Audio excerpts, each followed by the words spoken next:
The interwebs are getting tied together now. People are beginning to join. My face was like this for the first few seconds. Is it working? Is it working?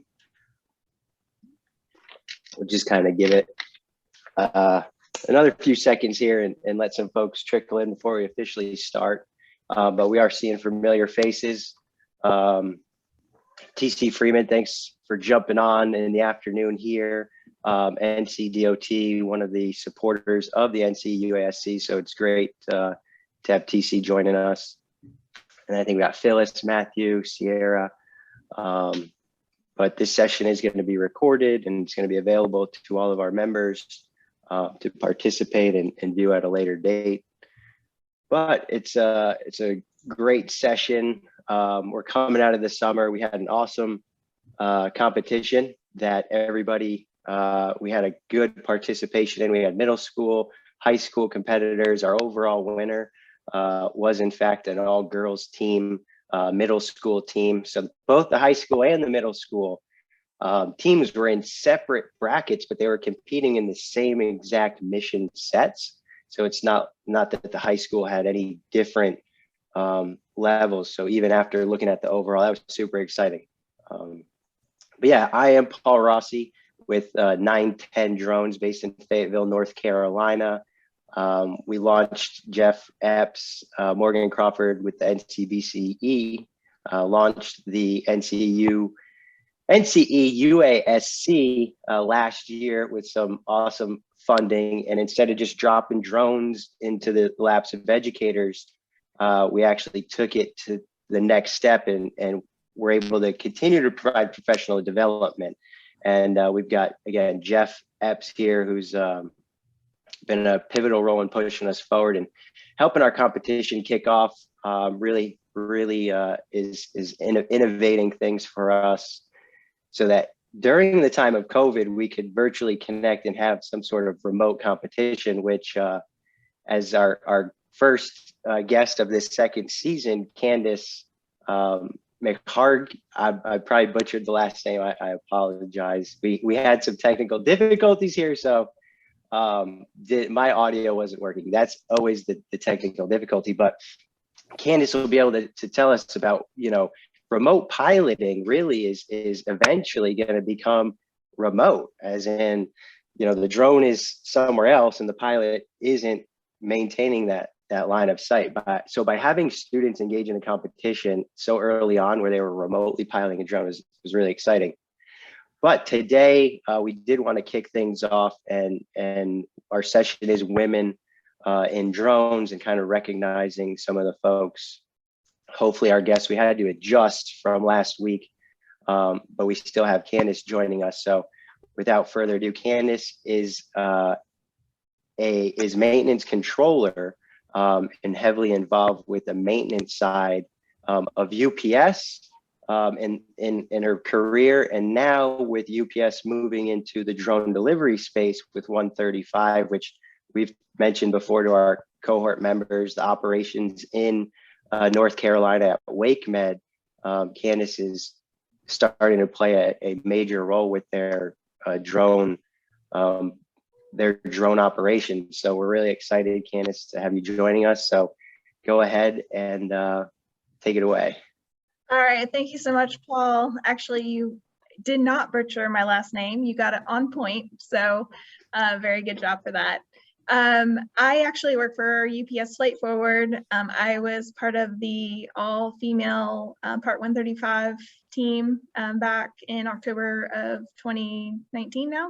So I've been with UPS Flight Forward for 2 years. I'm currently the maintenance controller, so I'm in charge of tooling, inventory. We have technicians that are repairmen. I help build the repairman program for our pilots who work on our aircraft, currently Matternet, the M2, V9, and I basically coordinate any maintenance issues that come up with the aircraft, with the manufacturer, and coordinate with our technicians on repairs if necessary, and just coordinate all the records and everything that goes along with it. But 20 years ago when I got into aviation, it all started, well, when I was a really young girl in my dad's garage. I was about 9, I guess, and On the weekends, I'd go over there and he'd always be working on something. So I would, as I got older, I started asking lots of questions about how things worked, and then started picking up tools and really started to work with him on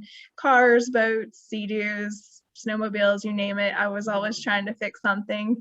So I was always interested in actually working on something. And then I found, I thought I wanted to join the Air Force, and then I actually ended up finding a local aviation college, and I thought, well, how cool would it be to work on airplanes? So I chose to go to A&P school. I went to Vinson's Aviation Technology.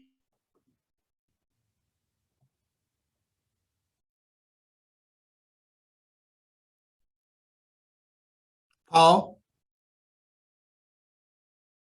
Okay, I just want to make sure it wasn't me that locked up. Is it me? Can everybody hear me? Yeah, I can hear you. Okay. I just wanted to make sure that.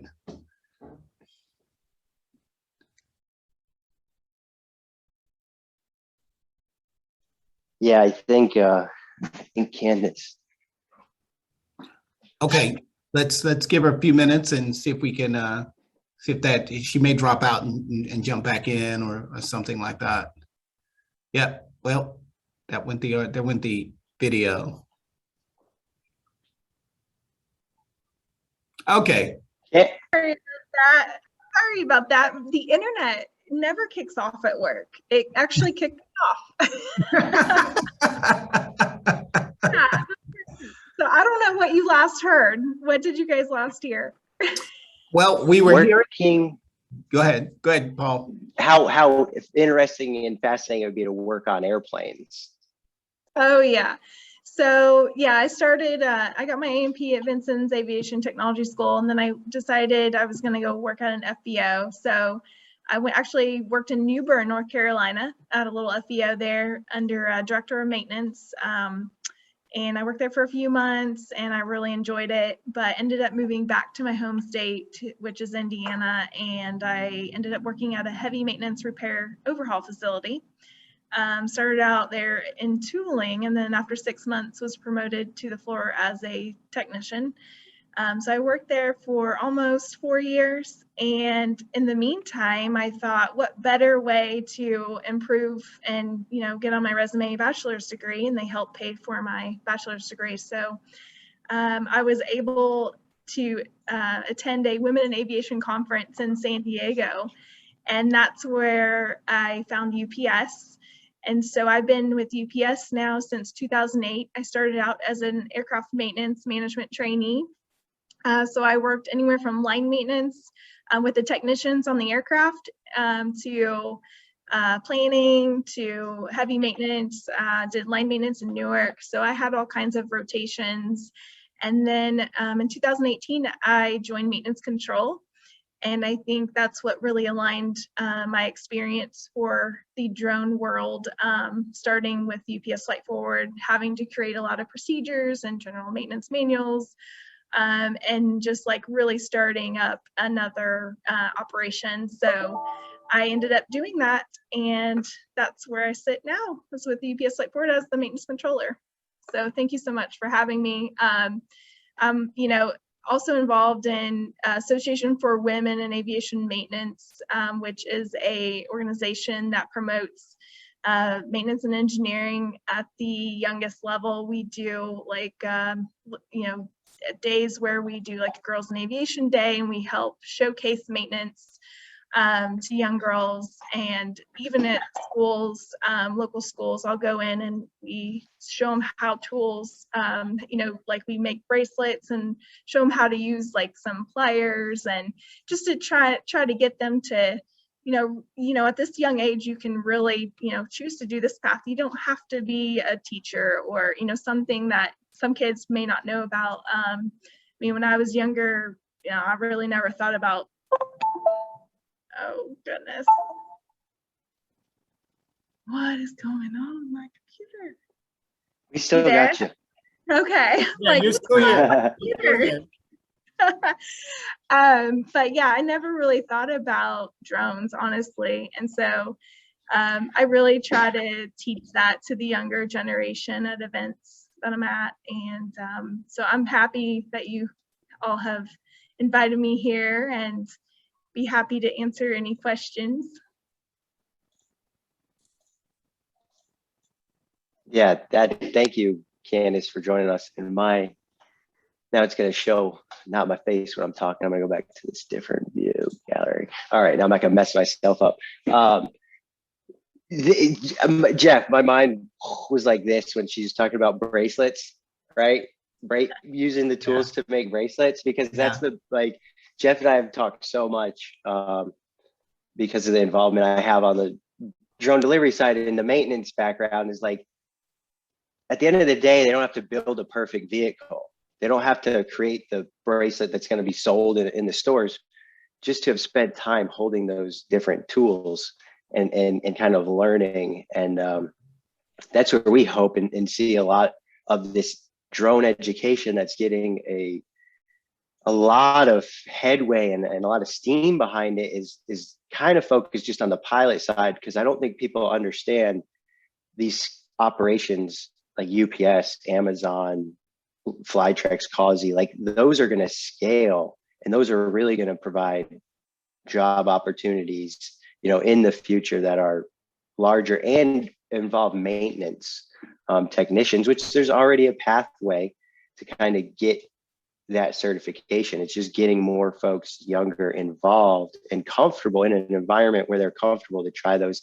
So it's like by having them use the tool for something that they would actually wear, instead of like the mechanical thing that everyone wants to say, well, there's a return on investment if you know how to fix a car or if you know how to fix a fridge. Yeah, but we have to get that interest first. So if there's any questions, I know we got a few folks on. If there's any kind of questions specifically for Candace,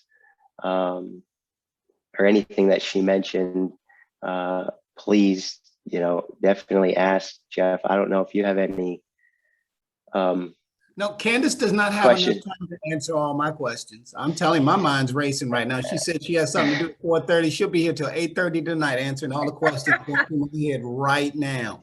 And Candace, I'll say this, what you're talking about is so important, because Paul and I, we're working with a couple of school districts now implementing drone delivery into their career and technical education classrooms.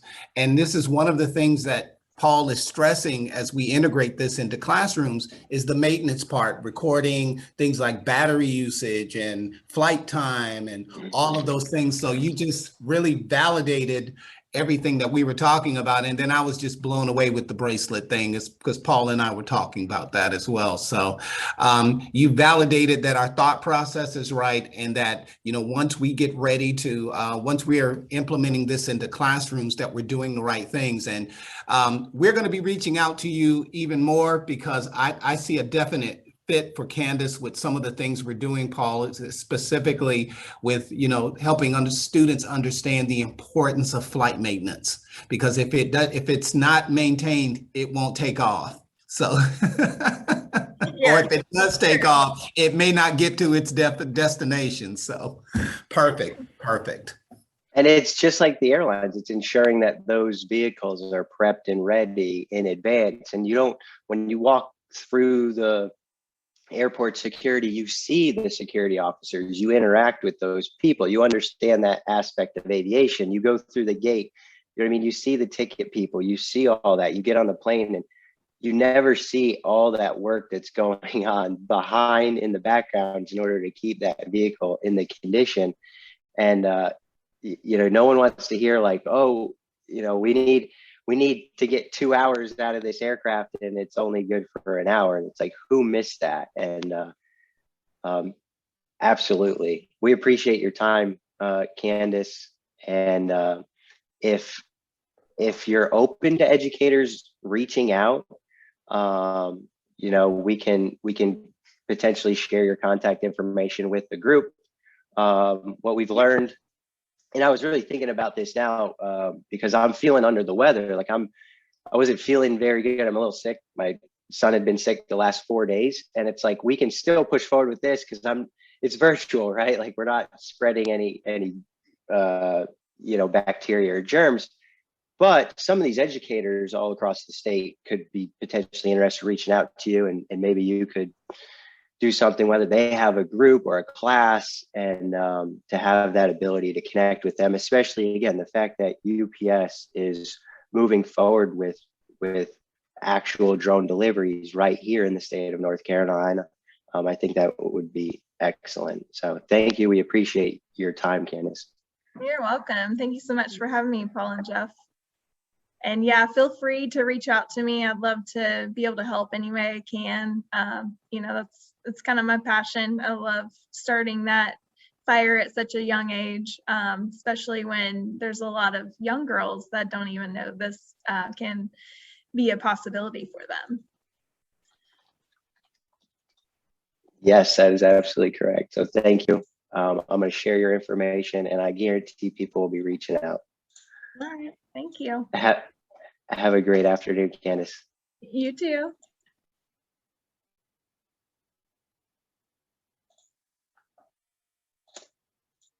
Excellent. All right, Jeff, it's all you now. Your turn.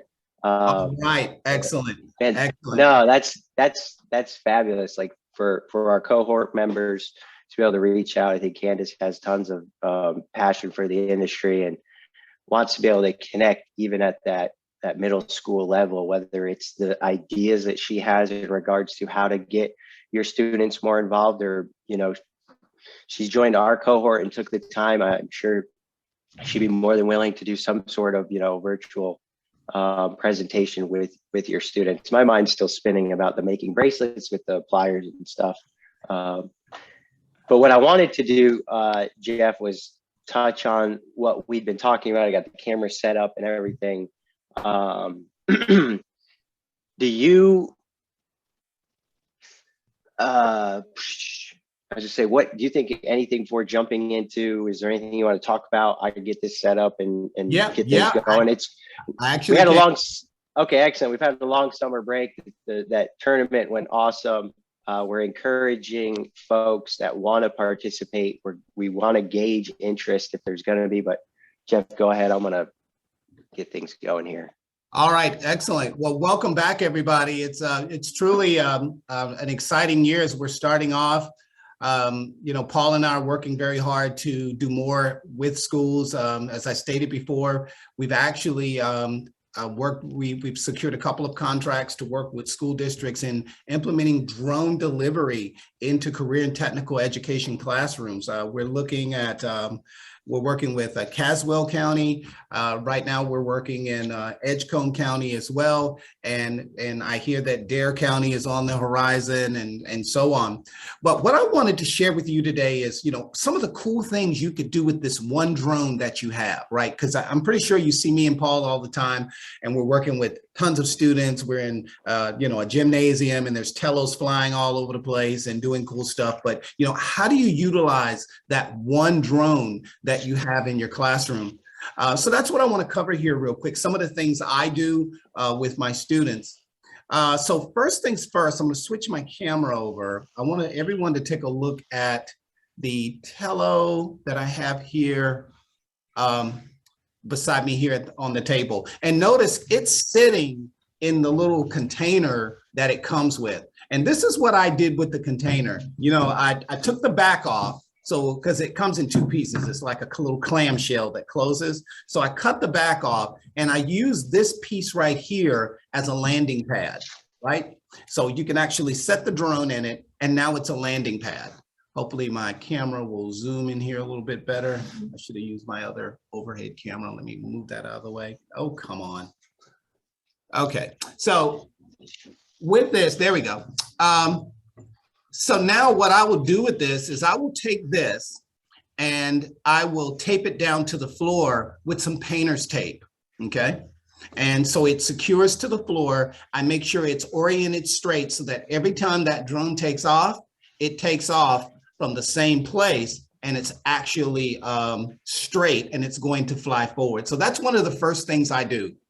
The next thing, so you put this in your floor, and you then, as your students come into the classroom, what I do is I bring up a block of code, right? So I might write a small block of code here in drone blocks. And we're basically gonna take off. Let me get rid of this real quick. All right, so we're gonna take off, fly forward, fly backwards, and then land. But before the drone ever takes off, okay, you could use this as a bell ringer, right? I would take this block of code here. And how do I get to this block of code in drone blocks? Very simple. You come over here to the little lines here in the upper corner, and you click on show JavaScript code. I'll then take this block of code and I'll open up something like WordPad, or I might throw it into a Google slide, but just somewhere, some way for the students to actually see it, right? And then I take it and I paste it here. And I then have students answer questions about this small block of code. What does this small block of code do? Okay, and maybe they have to write this down in a quick little Word document or something and send it to me as their bell ringer. Or maybe we actually discuss it as a class with the bell ringer. So we know that the drone is going to take off. It's going to fly forward 20 something, but we don't know what that is, right? Because remember, they haven't seen, I don't show them the this yet. I don't show them this yet. When they walk in the room, all they see is this. So that means they have to decode this block of code to get meaning from it. Well, that's reading comprehension. And I'll say this 1,000 times until I'm blue in the face. When students are analyzing blocks of code, they're actually reading. And when they do that, their reading scores and writing scores will show improvement. So, you know, the big question would be, okay, it's flying forward 20 what? Okay, now they have to do some thinking. Now you might have one student that comes up and says, yeah, well, it's 20 inches. Well, how do you know that, right? Because the term IN right here in the quotes, that means inches. So then it's going to fly backwards 20 inches and then it's going to land. And, you know, I will do something like this sometimes. I will number each block of code. So I can specifically say, tell me about line 2. And I'll say this, ladies and gentlemen, whenever you're discussing blocks of code with students, always in that question with why.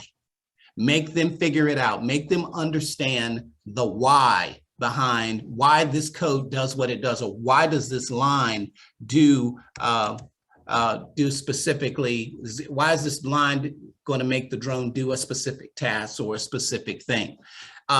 In my opinion, I would throw up small blocks of code like this every day when they come in as for a bell ringer.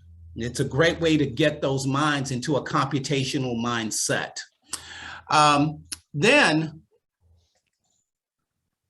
I would then show them the block of code with the code blocks so that they can see the relationship between the block-based coding and the text-based coding. Now they're inferencing, they're comparing and contrasting. That's a writing and reading skill. Okay, so once again, no matter where you are, whether you're in the CTE classroom or the social studies classroom, or whether you're a math teacher or a science teacher, putting these blocks of code up are a great way to stimulate the computational thinking mindset that our students so desperately, they so desperately need.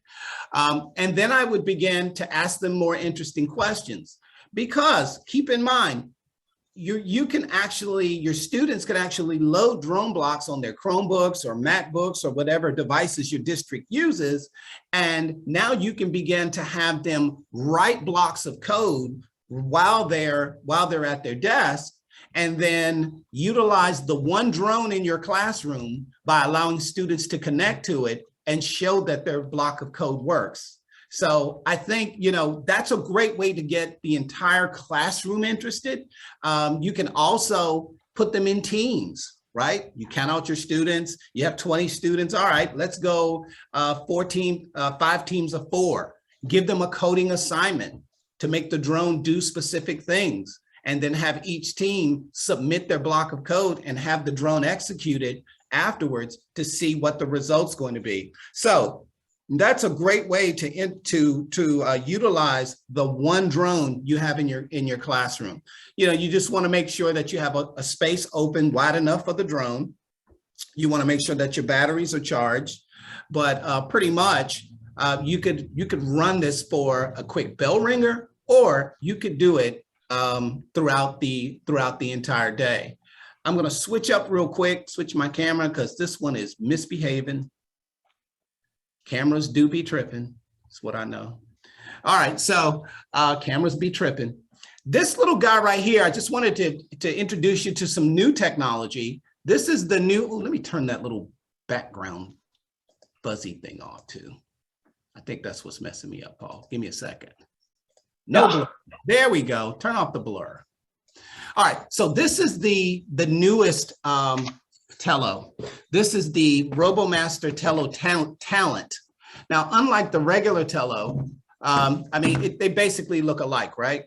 But this guy does something really special in that it has an LED display mounted to the top of it, and it actually displays letters in colored LEDs. But what's really cool about it is that this is also a sensor, a microprocessor. You can actually connect optional sensors to it, temperature sensors, barometric pressure sensors, air quality sensors, and so on, and then program the drone to actually execute tasks with an actual sensor on it. Now, the Tellos you have right now can be upgraded to this model. If I'm not mistaken, what is it, Paul? What was the cost? I can't recall it off the top of my head, but I've got one on order. I think it's $129. It's it's $129 to make your current Tello look like this one. Now, folks, if this is something you're interested in, look, we can always find some grants. If you're looking to upgrade and purchase more Tellos for your schools, let us know. We'll be glad to collaborate with you on those grants to get that done. All right, last but not least, I want to show you a little bit of the future. This is where things are really going, okay? This is the RoboMaster EP Core robot. This thing is so cool with what it does. It's made by the same company that makes the Tello robots, but this is so cool because you actually have to build it. It comes in a box and it comes in pieces. And after you build it, you use you can use an interface that's similar to what we're seeing in drone blocks to make it do interesting things. So the future is bright, and the future is, I mean, it's totally fun with what we're trying to achieve with this cohort, because keep in mind, this is nothing more than a ground-based drone. That's what it is. So you'll be seeing more about the EP Core. I'll be posting a lot on my website and on LinkedIn. I've got students who are blowing my phone up, making sure that we're still on for Saturday because they can't wait to put the other one, finish putting the other one together and start making them do some cool stuff. So were there any questions, Paul? We did the chat. Let's see. Yep, Matthew said those are fun. Yep, and Matthew's on top of it. When I said, how much is the upgrade for the Tellos? He said $125. So good. And so good deal, guys. Some people said they weren't seeing it.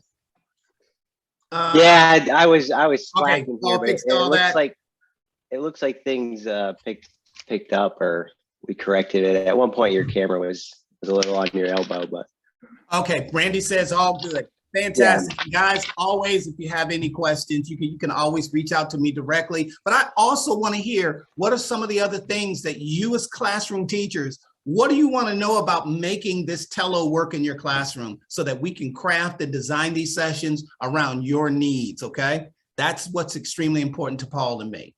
All right, Paul, take it away. Yeah, absolutely. All right. Now I'm going to go ahead and share this screen. We'll probably have both going on and get my Tello up and running. What? Question. I know the competition. Do we have a fall competition? I know Matt's ready. Matt's ready right now. I know for a fact Matt's ready to compete today. Yes. We just need to get enough people to compete, Matt. All right. And So as long as we can. What we can do is send something out to a feeler out, Paul, to see who's going to be interested. And we'll start gearing our next set of series and start posting some videos in the online portal that we have on Stimrel City, and start putting some stuff out about getting prepping for competition. We'll do a prepping for competition series. I have no problem with that. Yeah, and if we know teachers, other educators that aren't in the cohort that are interested in getting to know more about the drone stuff and enjoying, and let us know. Let's see, I got my wired connection. Skip my Wi-Fi.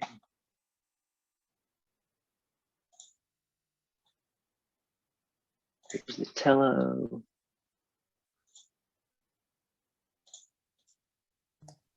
Yeah, while Paul's getting ready, I think it's great this year that we have more face-to-face time with the students.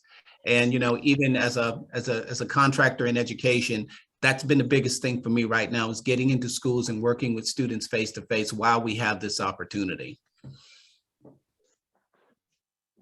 And Jeff and I have been talking a bunch over the summer, and just talking a bunch always.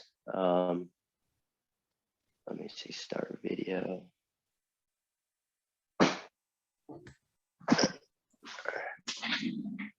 But we were talking, there's always these things that pop up in regards to what can be done with the drone, from kind of that learning aspect in the classroom that you can pop up and doesn't take a whole ton. And I'm so into drones, but with everything, with the experience and what comes across, you just kind of go with it. You take what you know and don't make up stuff that you don't know. And one thing I could tell you, and a lot of what people talk about is business, and I hope you guys can see this spreadsheet right here. Is that correct, Jeff? Yes, I can see you. Everybody? Okay. You can see the spreadsheet.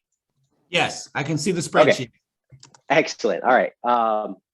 That in the last 3.5, 4 years, one thing I've learned more, if anything, in drone piloting is like how to actually operate a business. And that's what I didn't understand. And if you're going to run a successful business, you have to kind of make money. You got to have some profit. Even in a non-profit, you're not making profits, but you're still paying the people that run this organization. So I started thinking about how, when we're talking about business class and even math class in numbers and how to use an Excel spreadsheet, right? And we're using a drone to make it fun. So if we look at this screen here, you know, I don't even know if fiscal year is the right term, but it sounds pretty fancy and fiscal. So years, right? Year, just for those of you that don't know what fiscal is, you know, that's a year in finance. But we've got year 1, year 2, 3, 4, 5, and 6, and we've got our profit, right? How much did we make that year, and what is our account balance, right? That's super important. At the end of the day, you know, what is the balance in our account? Can we pay the bills? Can we pay the employees? Can we buy our equipment?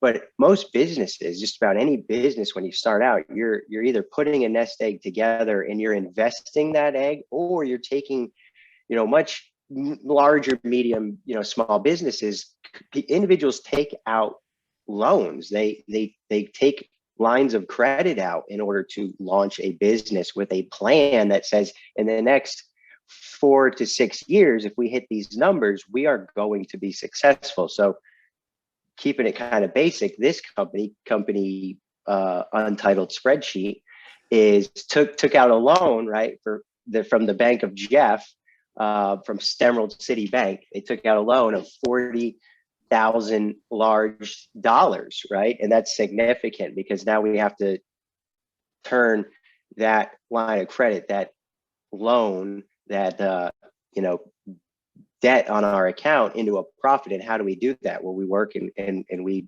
create a profit. So company Untitled Spreadsheet, right, has a minus $40,000 account balance after their first year. Say they took out a they took out a $45,000 loan, they made $5,000, right? So negative 40.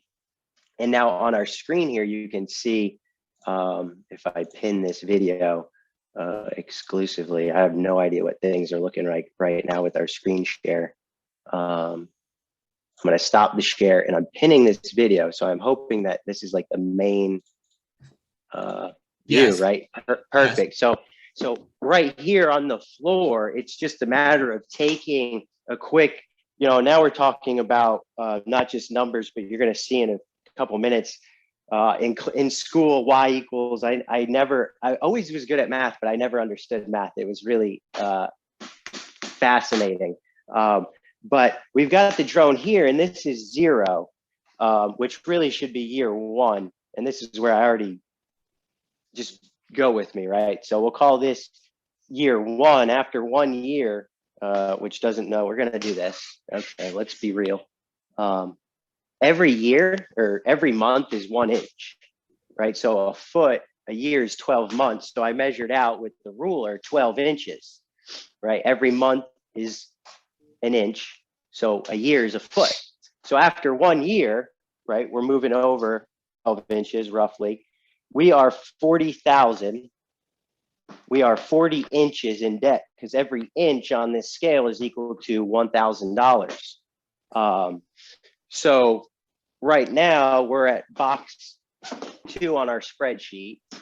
And what we want to do is we want to get to year 2. So in year 2, we make a profit of $4,000, and that's going to put our account balance at negative 36,000. And what does that look like on a graph? So we can use drone blocks to now fly. Is this thing shut? It probably shut off on me before I get too deep.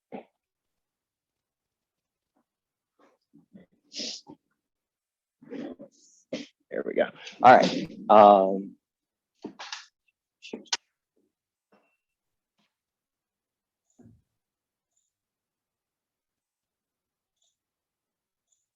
Connected to the drone.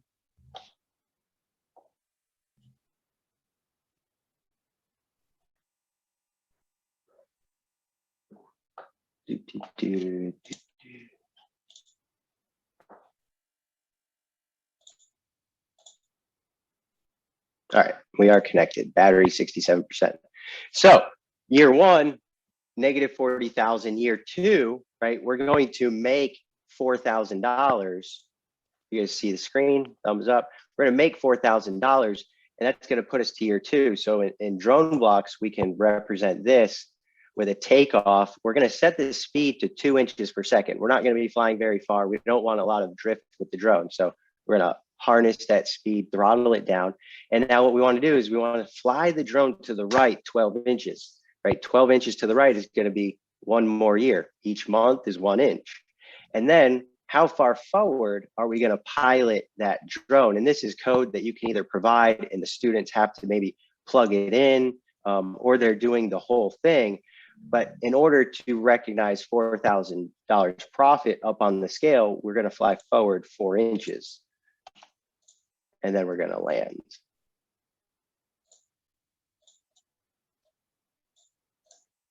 So we've got a video pin. I'm going to stop the share. And I'm going to go ahead and launch the mission.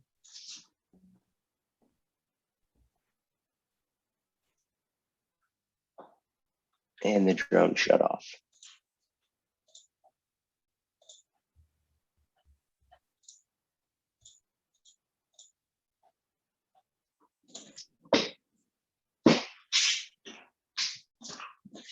Fantabulous, Jeff. What did you do to my drone? It's always my fault. I mean, if you want to give me the controls, I'll go ahead and do it from here. But you can show me how to do it right. The other thing we want to do. So to all the teachers on the call, see, this even happens to me and Paul. We roll with it. You just roll with it.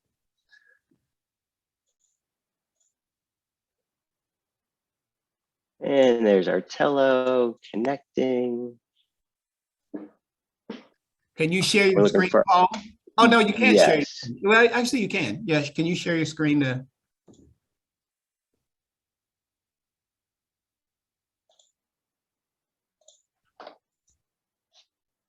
There you go. You've got the video highlighted. Yeah. So we're making the connection. Okay. There's our battery power. 92%. We're taking off. We are harnessing our speed to 2 inches per second. Flying to the right, 12 inches. Each inch is a month. Flying forward, 4 inches, $4,000. Who doesn't like money? Oh, everything's set up. Area's clear. We got a green light. The screen is shared so you can see this. What we're going to end up doing is we're going to hit launch mission. Drone's taking off.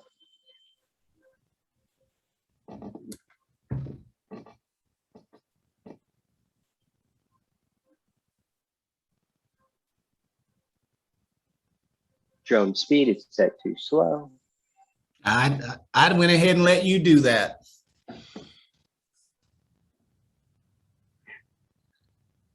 All right. He said, I didn't like to go that slow. Trying to do this in my confined space drone here. Well, I mean, Paul, what you're doing is you're really demonstrating, what I talked about earlier, how do you utilize this one drone to do group instruction?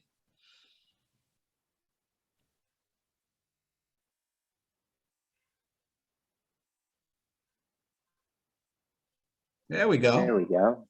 Mm-hmm. Now we're going to go up a little bit.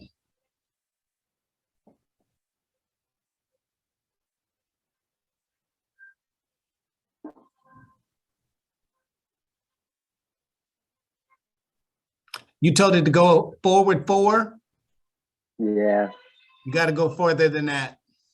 I think that's what it is. It doesn't like that 4. Or it did go 4 inches. We just didn't see it. Because remember,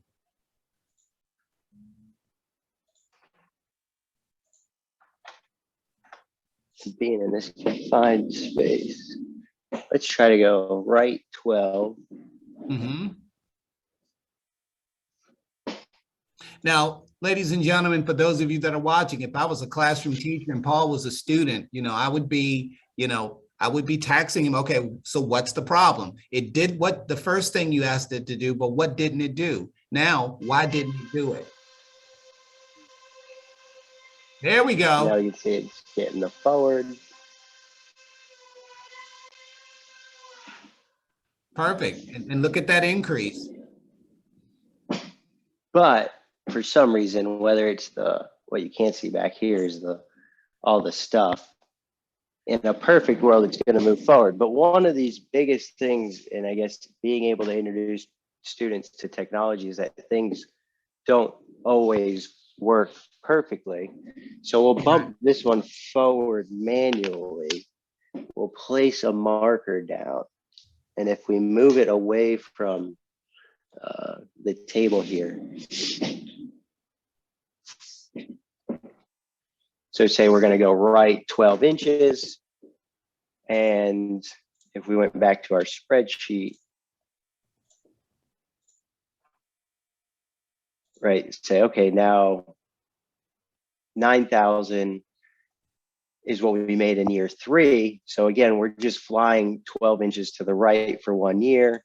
And let's try 9. And we're going to launch the mission.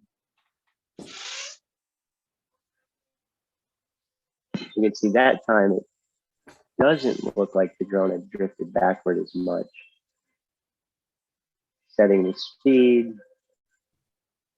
Flying to the right 12 inches, flying forward 9 inches. How about that?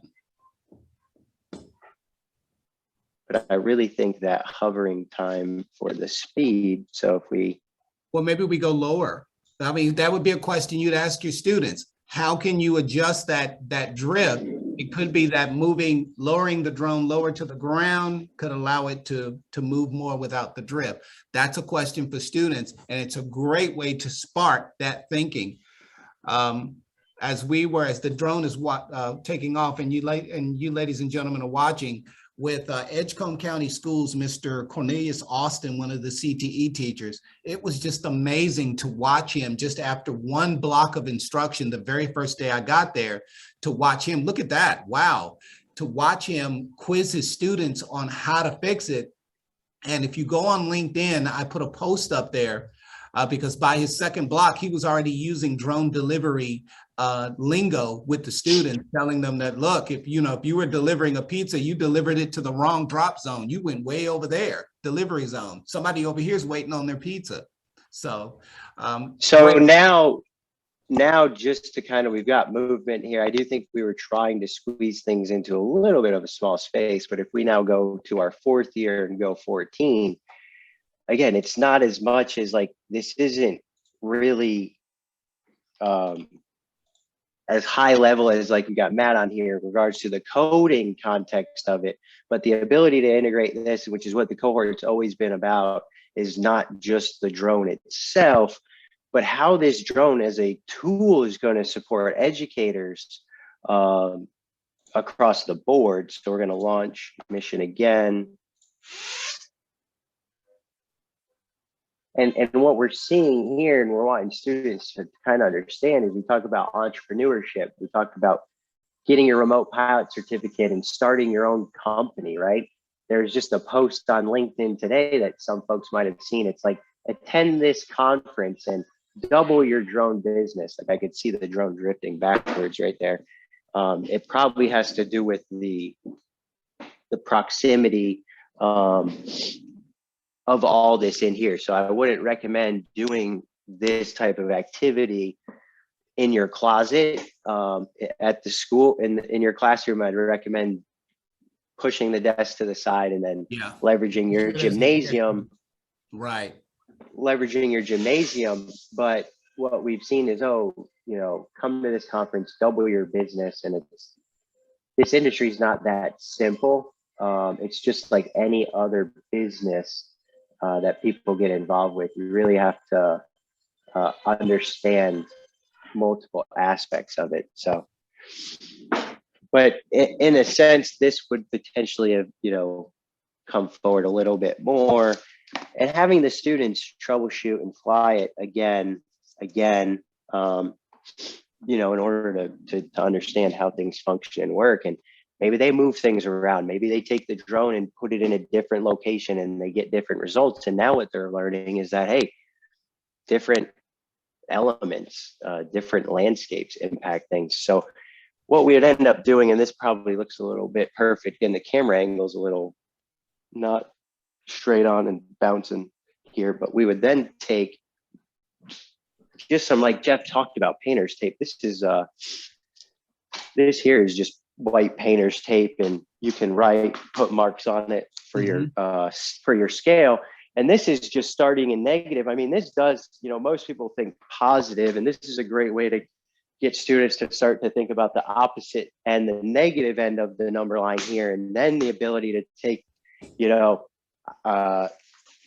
I don't have the capacity right now to even think what you would start in a negative number. So Jeff could touch on that there, but to be able to move into all the quadrants and really talk about functions, and the drone has the ability to plot functions in this advanced manner. And I think that's something that we'll get into, probably maybe not this season, but potentially in that spring session, and start to introduce the ability to really lay out a graph and then actually input the various functions. But now we're just taking, again, painter's tape and just kind of graphing in the real world right on here. You're dangerously doing a lesson on slope and intercept too. Right, absolutely. You are dangerously close right now. Dangerously close.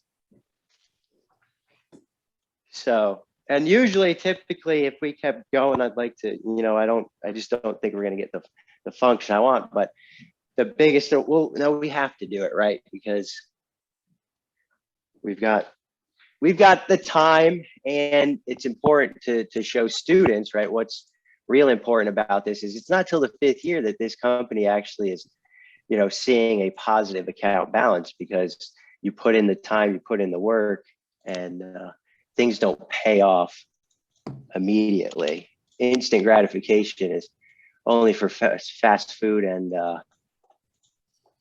social media. Everything else is takes time. So let's go ahead. I did move the drone.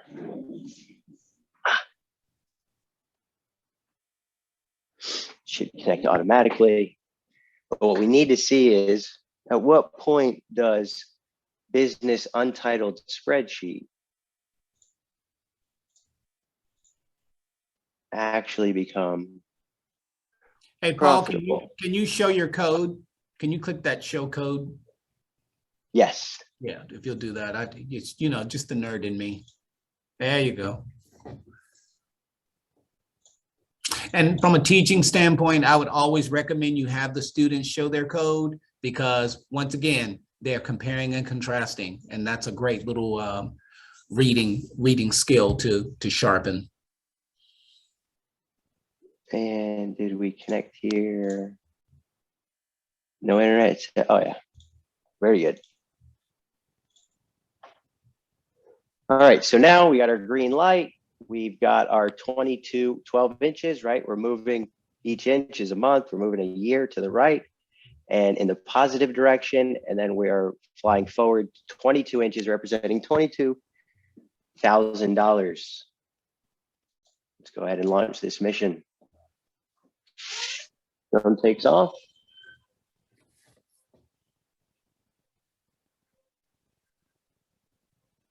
Flying to the right. Oh, let me stop the share. Drone is flying forward, and then slowly hovering backwards. Yeah, there's definitely a little bit of atmospheric. We've got the prop wash that comes off of the drone itself is keeping it from. Let's see if I get out of the way here.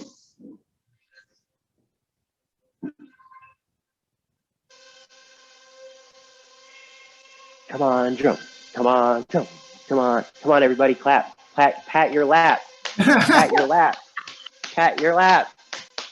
We need. Oh, yay! Fatherhood is sneaking in on you. That's a new father thing you're doing. Yeah, that's the rocket ship. We need a boost. So we can see now it's after 5 years of a company being in business, that now we're seeing that profit, right? We're seeing that company come out of the red and into the black. And just this lesson here, I'm shutting the drone off, but that took about, I think, 20% of the battery's capacity. But what we're seeing is, for someone to understand, I'm going to start my own company. Okay, that's great. If you're going to start your own company, this is what it's going to look like. And this is the work that you're going to have to put in. All along the way, you're paying yourself, right? You're making money, but the company itself might not be profiting just yet. So this is something that I hope the folks watching, tuning in live, any questions, comments, ideas that you might have, and then for all of our cohort members that are kind of watching this recording, just really want to lay out there. Look at that. It is a mess in the top left corner there, isn't it? Tech, now that I'm looking at this, not my side, my side. Anyway, Jeff, thoughts, comments? Yeah, I just want to say in closing, out of all that you just did, Paul, the most important aspect of this project that you just did is on the floor. with the tape and the sticky notes, because it visualizes the concept of the whole lesson for students. Some students will get it while they're coding. Some students are visual, so they need to see what's happening while they're doing it. And that's what this does. I mean, it pretty much graphs the flight plan of the plane, of the drone and everything. So well done here. This is a really good lesson. Excellent. Yeah, we just wanted to be able to we're coming back from the summer. We got the teachers back let's unpin this here and what I'm doing. The teachers are back in the classroom. I'll remove this pin, and then just, back in the classroom, kind of looking for those things to do. I don't know. Did you lose my audio? You still? I can hear you. Yeah. Okay. Because I stopped that video. I was just making sure I didn't lose audio. But getting back into the classroom now, and you've got the Tello drone still, and it's a matter of, hey, we're back at it. What kind of activities can we start throwing out here? And if we're not in the classroom, if we're in that hybrid situation, you can still use the drone to get the students engaged. One of the biggest things I think with the virtual aspect and where drone blocks kind of stands right now is to not have the really long codes when you're trying to do this virtually and over an online platform, to be able to do activities that don't require a lot of code aspect with the delay that some people experience. This could be a great activity to get those students involved. And then in the classroom, super easy activity to just grid up. Speaking of grids, now you're going to grid up your classroom, and a few students here, a few students here, working together in a crew, communication. Yeah, absolutely fabulous. So we appreciate everybody that tuned in live. It was awesome to have Candace join us and talk about maintenance. And, that's what I can continue to talk about and promote, because not everybody's going to want to be a pilot. Not every student is going to be interested in flying. And there's ways to get folks involved with the maintenance initially. It doesn't have to be working on the aircraft. It's building the bracelets, working on the small drones, working on the drone builder kits, the engineering side of things. So drones are the reason drones were introduced and have had such an impact on so many industries and operations is because of the effectiveness, the efficiency, the low cost, the low complexity of the drones themselves. So when it comes to integrating them into the classroom on a scale, like if you want to be able to do this with all your students, just keep it simple in the beginning and start early, and let's prepare these students for the advanced courses in the high schools. But also, if you have that opportunity, like we've seen some of our members, if you could take it to the next level, do it. You need support, reach out to myself, Jeff, and we are here to kind of help you guys take things further. And we're here to help you guys identify the steps you might need to take to help get some funding, or help connect you with a local, again, with the cohort here. I do want to recognize we have Randy Pylan kind of in the audience. So thanks, Randy, for joining us. We'll put information out to our cohort mailing list in regards to the Elon Drone Day that's coming up in November. So any of our cohort members that are in that Elon University area, you need to get out to that drone day, and you need to connect with someone like Randy, the people at the universities, in order to understand the pathway. Yes. And how to prepare those students for Randy's courses. And that's really what we're here to do, is just keep that pipeline strong, and really take all the noise away about the smoke and the mirrors, and really hone in on what's actually happening. So we appreciate you, Randy, for being on here, and for you taking the time to push that drone day forward because it's going to be beneficial for the state. Jeff, I see you got the Oculus stacked up there, and it's like, how cool. Like I've got the white and no, like I've got the white and black on, you got the white and black on, you got the white and black background going. I'm like really digging it, looking super. You finally read one of my emails about dress code. Thank you. Yeah. I'm picking up what you're putting down. But thank you, everybody. I've tried the Oculus with the Tello app. So Matthew, come on, Matthew, Matthew, I'll be reaching out to you soon. Yes, sir. Well, I just want to say to everybody, I just appreciate you attending, and we're going to be doing more. I promise you that. And thanks, TC, for putting that link out there as well.